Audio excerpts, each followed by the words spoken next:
Nox. 5. Où sont-ils? Sur les quais, dans les cours, sur les ponts, dans l'égout dont mon pas fait lever les tampons, dans la fosse commune affreusement accrue, sur le trottoir, au coin des portes, dans la rue, pêle-mêle entassés, partout, dans les fourgons, que vers la nuit tombante escortent les dragons, convoi hideux qui vient du champ de Mars et passe, et dont Paris tremblant s'entretient à voix basse. Ô vieux monde des martyrs, hélas, garde ton nom. Les morts, sabrés, hachés, braillés par le canon, dans ce champ que la tombe emplit de son mystère, étaient ensevelis la tête hors de terre.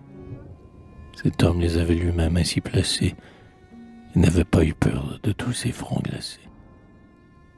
Ils étaient là, sanglants, froids, la bouche entr'ouverte, la face vers le ciel, blême dans l'herbe verte.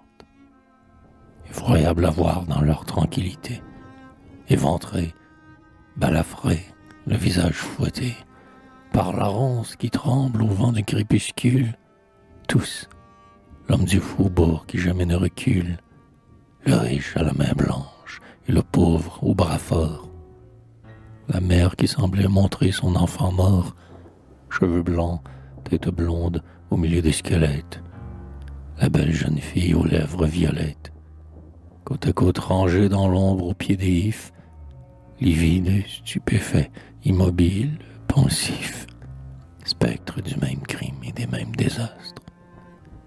De leur œil fixe et vide, ils regardaient les astres. Dès l'aube, on s'en venait chercher dans ce gazon l'absent qui n'était pas rentré dans la maison. Le peuple contemplait ses têtes effarées. La nuit, qui de décembre abrège les soirées, pudique les couvrait du moins de son linceul.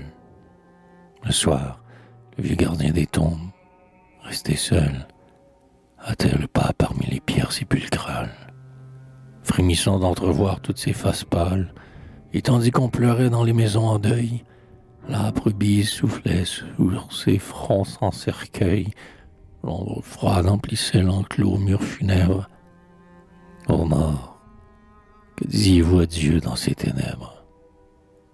On eût dit, en voyant ces morts mystérieux, le couloir de la terre et le regard aux cieux, que, dans le cimetière où le cyprès frissonne, entendant le clairon du jugement qui sonne, tous ces assassinés s'éveilleraient brusquement, qu'ils voyaient, Bonaparte, au seuil du firmament, amener devant Dieu ton âme horrible et fausse, et que, pour témoigner, ils sortaient de leur fosse. Montmartre, enclos fatal, quand vient le soir obscur, aujourd'hui le passant évite encore ce mur.